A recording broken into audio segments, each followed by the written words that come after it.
Série, ok. Série d'audience aujourd'hui au palais présidentiel. Le chef de l'État, Alassane Ouattara, a reçu plusieurs personnalités, dont le secrétaire général de l'Union internationale de la communication, le docteur Amadou Touré.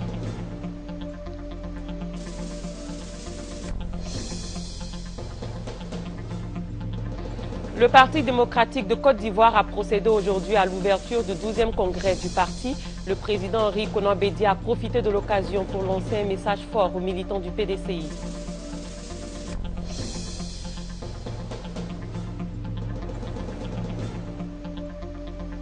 En Italie, 193 personnes ont péri ce jeudi dans le naufrage d'un navire sur l'île de Lampedusa.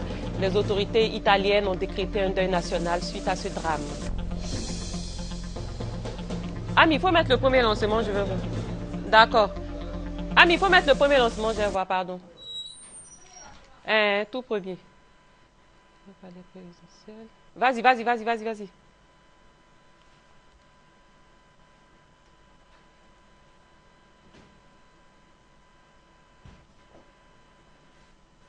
National des télécommunications. Ok, ça va, merci.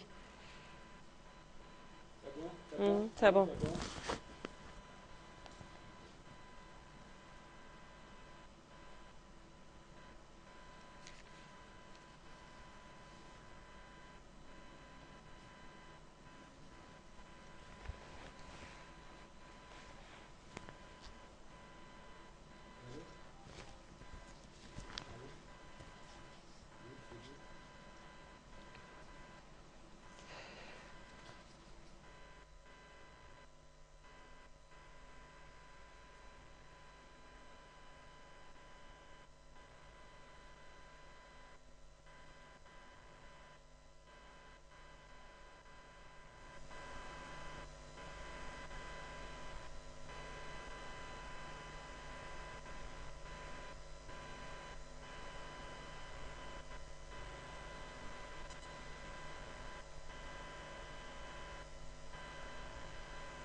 À la une de l'actualité de ce jeudi soir, série d'audience aujourd'hui au palais présidentiel. Le chef de l'État, Alassane Ouattara, a reçu plusieurs personnalités, dont le secrétaire général de l'Union internationale des télécommunications, le docteur Amadou Touré. Le Parti démocratique de Côte d'Ivoire a procédé aujourd'hui à l'ouverture du 12e congrès du parti. Le président Henri Konan Bédié a profité de l'occasion pour lancer un message fort aux militants du PDCI.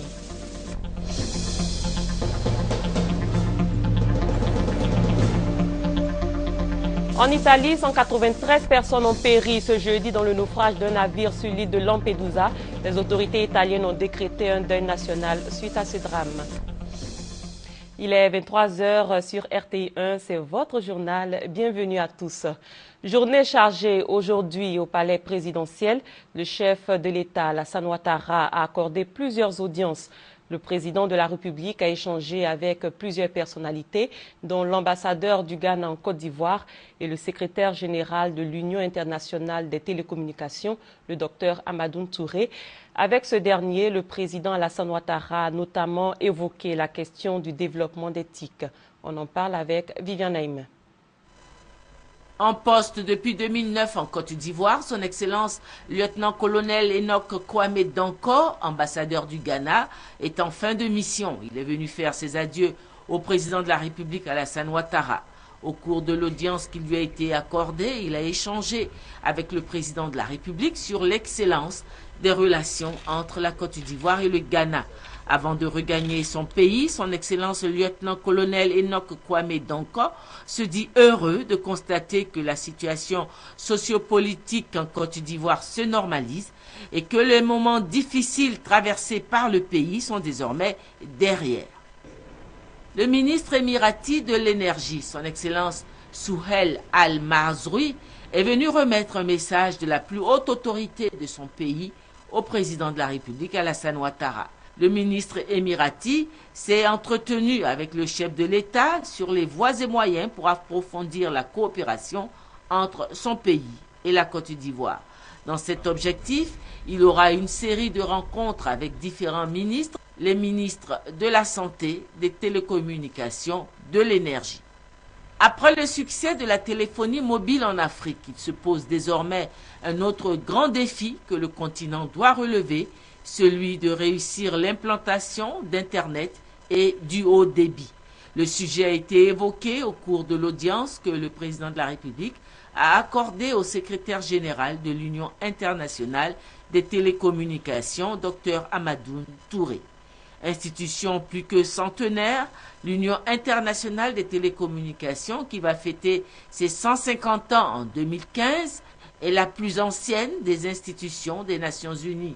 Elle s'occupe de la mise en place des politiques de télécommunications dans le monde, de la gestion des fréquences, de la gestion des satellites, de la mise en place des normes internationales en matière de télécommunications.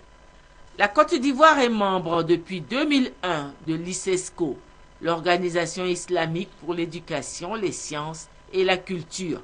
Son directeur général, Dr Abdoulaziz Atouaïjri, est venu échanger avec le président de la République sur les voies et moyens pour renforcer les liens entre la Côte d'Ivoire et l'Organisation islamique pour l'éducation.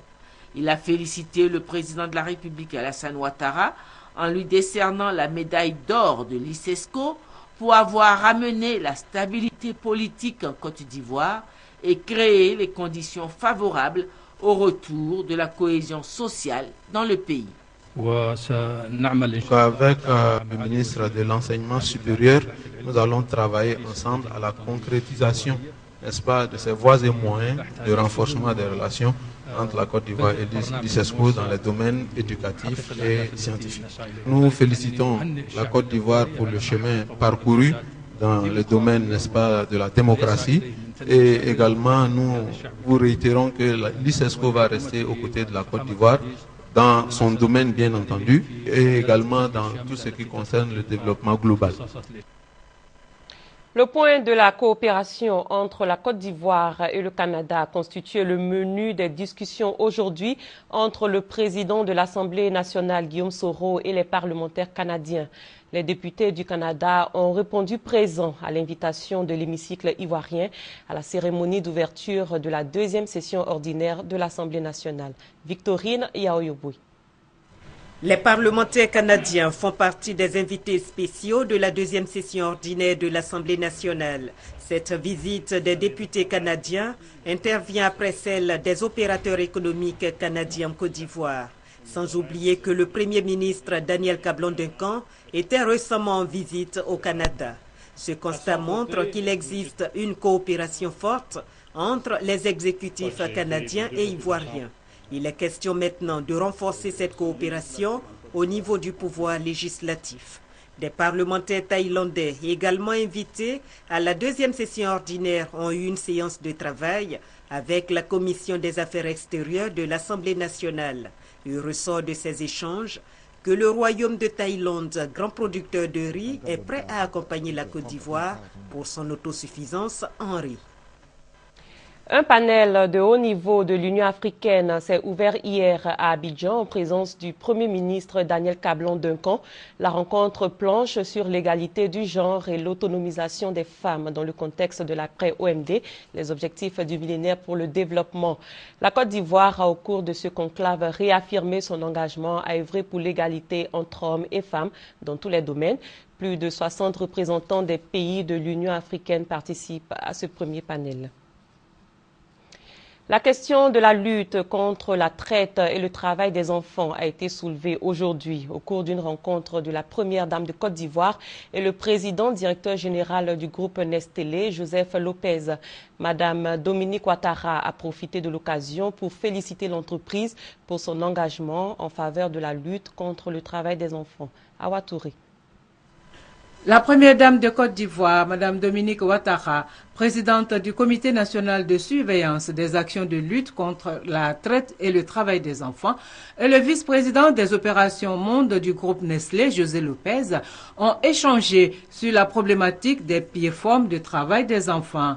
L'occasion pour José Lopez de présenter à Mme Dominique Ouattara les projets de développement communautaire mis en place par le groupe Nestlé pour lutter contre le travail des enfants dans la cacaoculture. Nous avons passé en revue les activités de part et d'autre et j'ai été extrêmement impressionné et aussi enthousiasmé par le fait de l'alignement qu'il y a entre les actions menées par Madame la Première Dame et les actions que modestement nous menons en tant qu'entreprise. Nous sommes persuadés que cet alignement sera porteur de fruits et qu'il y aura une amélioration dans un domaine qui nous tient à cœur, qui est l'éradication du travail des enfants, dans les plantations de cacao particulièrement. La première dame, Mme Dominique Ouattara, a pour sa part expliqué à ses hôtes le nouveau cadre institutionnel mis en place avec le Comité national de surveillance et le Comité interministériel, avant d'indiquer les raisons de son engagement personnel et de relever les progrès réalisés. Mme Ouattara a par ailleurs félicité le groupe Nestlé pour ses actions en faveur de l'éradication du travail des enfants. Féliciter le groupe Nestlé et plus particulièrement Monsieur le vice-président exécutif pour l'excellent travail et leur aide dans la lutte contre le travail des enfants. Notamment le fait de construire 40 écoles. Ça m'a beaucoup touchée. Il y en a déjà 22 qui sont construites et je voulais vraiment vous remercier. Le projet école prévoit également la formation des enseignants, des administrateurs et des communautés à la gestion des classes et des infrastructures supplémentaires. Nestlé compte accorder par ailleurs 140 subventions aux familles pour la prise en charge de l'éducation des enfants et encourager l'entrepreneuriat des femmes. Le coût de ces investissements est estimé à 350 millions de francs CFA. Bonne nouvelle pour les paysans, le prix borchon du kilogramme de cacao est désormais fixé à 750 francs CFA. Ce nouveau prix d'achat connaît donc une augmentation de 25 francs comparé à celui de la campagne précédente. Cette décision du gouvernement entre dans le cadre de la nouvelle campagne agricole 2013-2014 ouverte officiellement le 2 octobre. Noël Niagnou.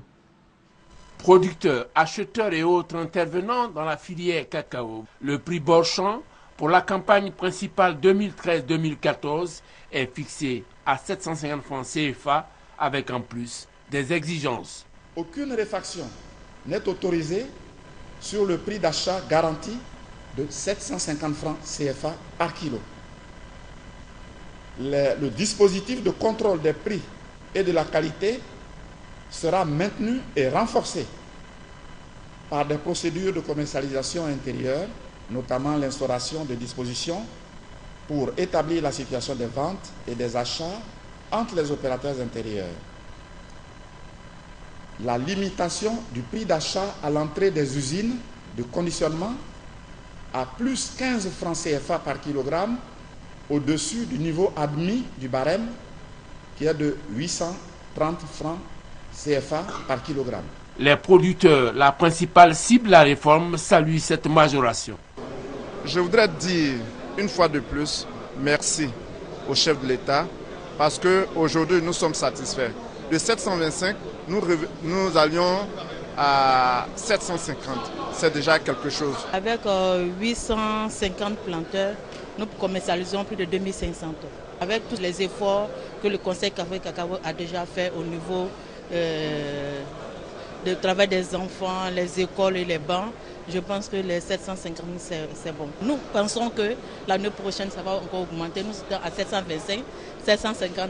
Peut-être que l'année prochaine on va aller à 800 et puis au fur et à mesure. En deux de la réforme ici, comme pour la campagne précédente, l'État a consenti un sacrifice de 40 milliards contre 62 milliards précédemment pour respecter la proportion de 60% du prix CAF, coût, assurance fret, le prix à l'international. En retour, l'État exhorte les producteurs à poursuivre le travail de qualité et hisser ainsi la Côte d'Ivoire au rang de premier pays en matière de qualité, en plus d'être le premier pays producteur. Le code minier ivoirien est vieux d'une vingtaine d'années et pour le remettre au goût du jour, les ministères impliqués dans la politique minière et les acteurs du secteur minier se sont réunis mardi et mercredi à Abidjan. Les détails avec Hugues Hervé-Bly. Permettre à la Côte d'Ivoire de disposer d'un code minier moderne en phase avec les évolutions actuelles, c'est ce que vise l'atelier ouvert ce mardi.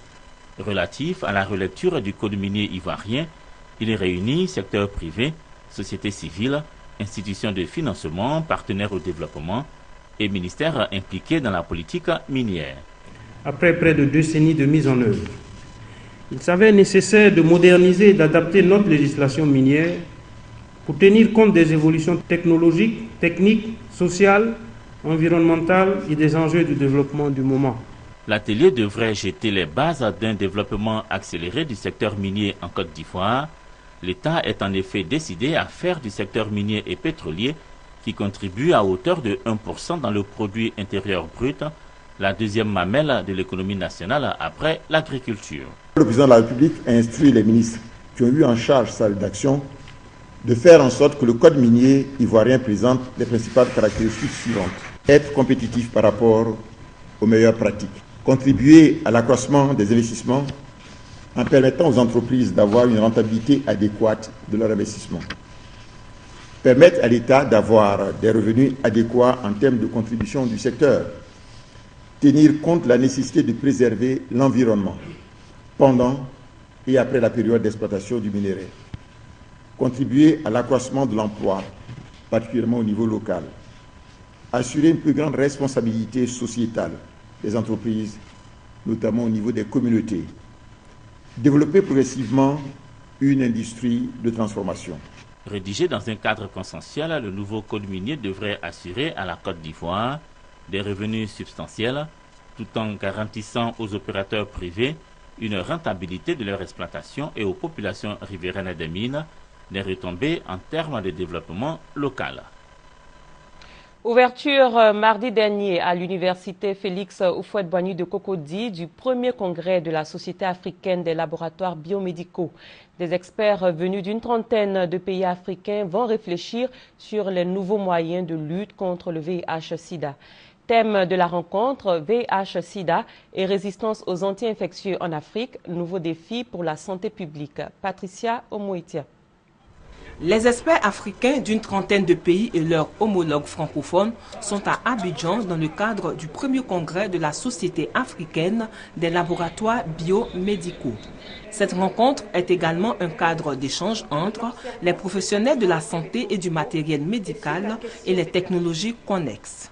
Il ne faut jamais oublier que l'objectif de notre travail, c'est le patient anonyme qui doit bénéficier d'analyses de laboratoire dans des temps raisonnables et surtout de la qualité. Nos malades ne sont pas moins précieux que ceux des autres. Ils ont droit à la même qualité d'analyse que dans les pays développés. Cette plateforme privilégiée d'échange et d'exposition est un maillon essentiel dans la prévention et le traitement du VIH. En plus de la baisse de la prévalence du VIH dans la population générale, que nous espérons très rapidement ramener à des valeurs en dessous du 3,7 que nous avons actuellement, il faut impérativement atteindre l'objectif de 0 décès dû au VIH-Sida. En marge de ce congrès se tient le premier salon médical Expo Côte d'Ivoire, au cours duquel des matériels médicaux de pointe sont exposés. Et des participants venus d'Europe et d'Afrique ont pris part à la 9e édition du Forum Africa Telecom People. Ils se sont attelés à identifier des technologies innovantes après la 3G. Il a également été question lors de cet atelier de nouer des partenariats et de partager les connaissances en matière de technologie de l'information et de la communication. Christelle Mena, Chantal Eouman, Akanda. L'application mobile, voilà, franchement, je ne sais pas. Une application mobile est un programme développé et qui est utilisé sur les téléphones mobiles permettant de répondre à plusieurs besoins de l'utilisateur. Une application mobile, c'est une application qu'on peut utiliser partout, par exemple sur son smartphone, sur son téléphone. Les applications mobiles en Afrique après la 3G. C'est le thème de la 9e édition du Forum Africa Telecom People, tenu à Abidjan les 1er et 2 octobre 2013. Visiteurs, panélistes et exposants d'Afrique et d'Europe nouent des partenariats et s'informent sur les dernières solutions en TIC. Le forum a enregistré la présence du secrétaire général de l'Union internationale des télécommunications. Il était animé par des panels de réflexion et d'échange et une soirée d'awards qui a récompensé les meilleurs acteurs du secteur. Cette année, nous avons décidé de plancher sur ce thème qui consiste à trouver les voies et moyens pour avoir du contenu sur le haut débit mobile qui est utilisé et pour que les Africains, notamment les utilisateurs de Côte d'Ivoire et d'ailleurs, puissent profiter pleinement de la 3G. 20 millions d'abonnés mobiles, c'est autant de personnes potentiellement acteurs de l'Internet en Côte d'Ivoire, à travers des solutions simples, peut-être, mais également à travers des voies qui sont techniquement plus avancées, notamment la 3G. Principale recommandation de cette 9e édition, des opérateurs et des fabricants à l'écoute des besoins des 20 millions d'abonnés mobiles. Des régulateurs en phase avec l'évolution technologique, un service de voix à pérenniser, en plus d'applications mobiles innovantes et adaptées aux problématiques des populations africaines. Plus de limitation d'âge pour présider le Parti démocratique de Côte d'Ivoire. Le 12e congrès du PDCI-RDA s'est ouvert aujourd'hui au Palais des Sports de Treichville. Le président du parti, Henri Konan Bédié, a appelé les militants à une meilleure organisation du PDCI en vue de rendre effective sa reconquête du pouvoir. On en parle avec Thomas Nguessambi. Après le 11e congrès d'avril 2002, le 12e congrès ordinaire du Parti démocratique de Côte d'Ivoire, section du RDA, s'est ouvert ce jeudi 3 octobre. Rendez-vous du maintien de la flamme militante, rendez-vous de la réaffirmation de la conviction politique, rendez-vous de discours d'orientation, le 12e congrès a répondu à toutes ces exigences.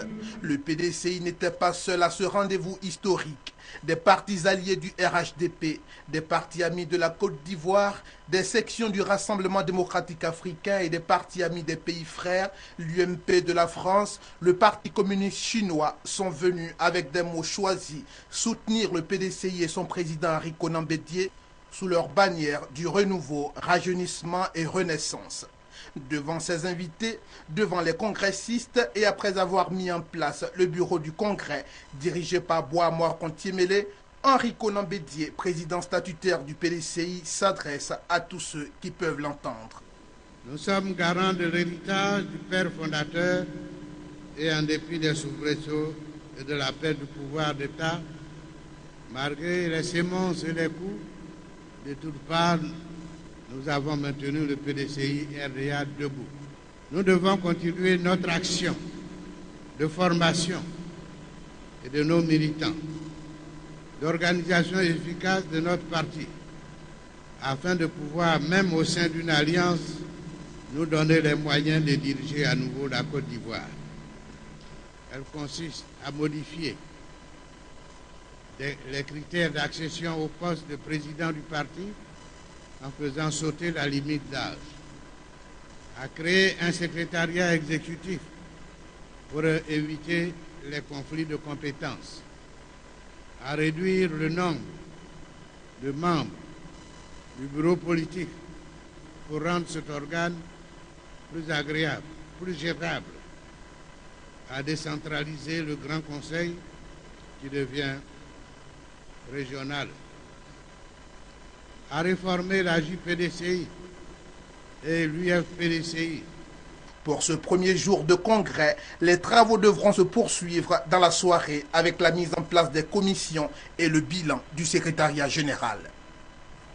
Environ 5000 congressistes ont pris part à ces grandes retrouvailles qu'était le 12e congrès du PDCI-RDA. Une affluence qui n'est pas sans satisfaire le comité d'organisation. Je vous propose de revivre l'atmosphère de fête qui a prévalu ce matin au Palais des Sports de Treichville, toujours avec Thomas Nguessambi. Présent avant l'heure des grandes choses, balais d'hommes et de véhicules, sous une pluie battante quelquefois, seuls les militants et militantes du PDCI, les congressistes de ce 3 octobre, pouvaient expliquer le sentiment qui les animait. Mais 11 ans après son dernier congrès et les sons de cloche qui ont précédé ce 12e congrès ordinaire, c'est une vraie famille politique heureuse de se retrouver qui a effectué le déplacement d'Abidjan-Treichville jusque dans l'enceinte du Palais des Sports. La base était heureuse de voir les dirigeants, tout comme les dirigeants étaient heureux de la mobilisation et de la présence remarquable des invités. Un motif de satisfaction pour le comité d'organisation. La salle était archi-comble. Le président du parti était là. Les partis alliés et frères étaient également là. Même le FPI était présent. C'est une grande satisfaction qui m'habite de savoir que le PDCI RDA de l'extérieur est vraiment soutenu et à l'intérieur aussi est également soutenu. Le comité d'organisation n'était pas seul à apprécier les choses. Toute œuvre humaine n'est pas parfaite, mais néanmoins, nous n'avons pas eu de difficultés pour avoir accès à la salle où se déroulaient les activités d'ouverture. Nous sommes restés quand même dans le temps et nous avons suivi le programme de la journée. Après la ferveur de cette ouverture officielle du 12e congrès du PDCI RDA, place sera sans doute faite aux travaux pour le choix du prochain président et pour la redynamisation du parti. La commission Dialogue, Vérité et Réconciliation va bientôt investir le territoire national en vue d'auditionner les victimes de la crise post-électorale en Côte d'Ivoire. C'est ce qui explique la tenue mardi dernier d'un atelier de validation des plans de tournée et de remise officielle de kits au coordonnateur de la commission de la CDVR en charge des enquêtes et auditions. Kadi Soumoro, Honorine Anigori. Plus de 300 coordonnateurs de la commission Dialogue, Vérité et Réconciliation vont investir le territoire national. Ils auront pour mission d'auditionner les victimes de la crise post-électorale. Ces membres de la commission spécialisée des enquêtes et auditions ont reçu des kits d'audition et ils devront être sur le terrain dans les jours à venir. Selon le président de la CDVR, Commission Dialogue, Vérité et Réconciliation, Charles Konambani, cette mission vise à échanger avec les victimes afin d'aboutir à une réconciliation sincère. Nous avons un recueil de près de 20 000 victimes qui sont déjà enregistrées. C'est sur ces 20 000 victimes que nous allons procéder aux enquêtes par les auditions. C'est tout ce travail que vont nous aider à